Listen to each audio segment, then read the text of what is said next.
मुझे खुद नहीं समझ में आता ये कौन सी राम कहानी बता रहे हैं। तरलता आई तो 20-20 लाइन की परिभाषा लिखा रहे हैं। नोट्स देखो इनके तो एक नई किताब को पैदा कर दिया है।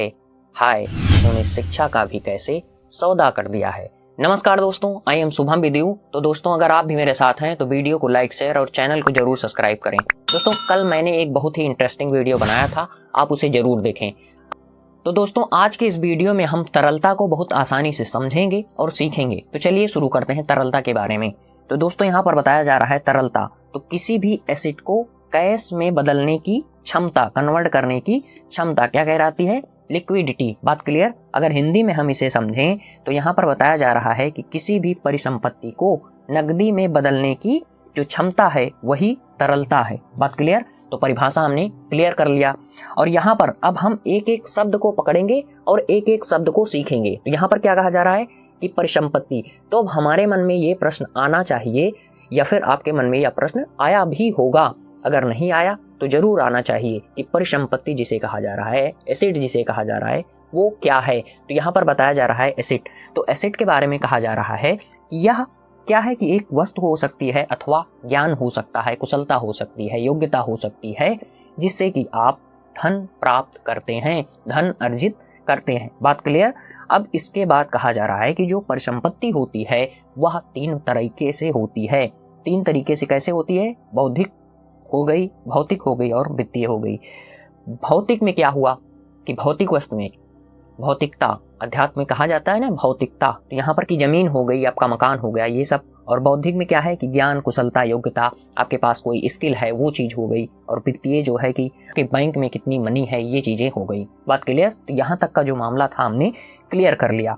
अब इसके बाद हम क्या सीखेंगे? इसके बाद हम सीख रहे हैं एसिड के बारे में। तो एसिड को बताया जा रहा है कि एसिड को जब गैस में कन्वर्ट करना है, एसिड को गैस में कन्वर्ट करने पर अगर समय अधिक लग रहा है और उसके साथ साथ हानि भी अधिक हो रही है, तब हम कहेंगे कि इसकी तरलता कम है। तो यहाँ पर मैंने एक लाइन से आपको समझाने की कोशिश की है, एक चार्ट बना करके, कि अगर गैस क्या है कि एसिड को हमने गैस में कन्वर्ट किया, लेकिन ऐसा करने पर हमें अगर समय अधिक लगा और हानि भी अधिक हुई, तब कहा जाएगा कि इसकी तरलता कम है। और दूसरी तरफ गैस को हमने कन्वर्ट किया, एसिड को हमने कन्वर्ट किया गैस में, लेकिन यहाँ पर समय और हानि कम हुई, तब हम कहेंगे कि इसकी तरलता अधिक है। बात क्लियर? अब अगर हम इसे साइंटिफिक तरीके से समझने की कोशिश करें तो यहाँ पर मैंने बताया कि L जो है, लॉस एंड टाइम, ये दोनों एक साथ हैं और इनको क्या कहा जा रहा है कि अगर ये दोनों बढ़ेंगे, ये बढ़ेगा तो ये घटेगा, क्योंकि यहाँ पर अनुक्रमानुपाती नहीं, व्युत्क्रम का संबंध है। तो अगर A इस तरीके से लिखा जाता है साइंस में, तब क्या कहा जाता है कि A बढ़ेगा तो B घटेगा और B बढ़ेगा तो A घटेगा। तो वही चीज यहाँ पर समझाने की मैंने कोशिश की है। अब यहाँ पर हम पूरी तरीके से चीजों को समझने की कोशिश करेंगे। तो यहाँ पर देखें, एक एग्जाम्पल भी लिया गया है कि इन चारों में किसकी तरलता सबसे अधिक होगी। अब यहाँ पर फिर से मैं एक व्यवहारिक उदाहरण लेता हूँ। मान लीजिए आपके घर में कोई व्यक्ति बीमार हो गया। अब डॉक्टर ने कहा कि भैया इलाज के लिए 50 लाख रुपए चाहिए, और आपके अकाउंट में क्या है कि 2 करोड़ रुपए हैं, और आपकी जो संपत्ति है वो मान लीजिए कि और भी ज्यादा है। संपत्ति कितनी की है? संपत्ति मान लीजिए आपकी 50 करोड़ की है। ठीक, बात क्लियर?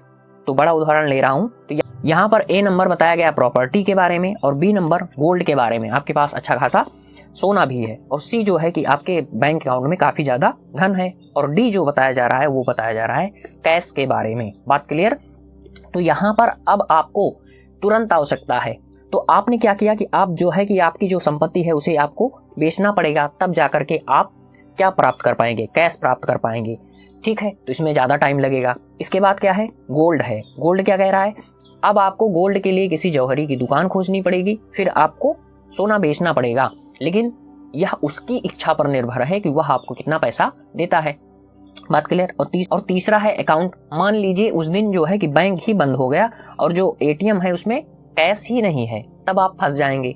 तो तीसरा आपके पास कैश है और आपने कहा लीजिए ये जो धन है इसको लीजिए और हमारे जो है इस परिवारीजन का इलाज कीजिए। बात क्लियर?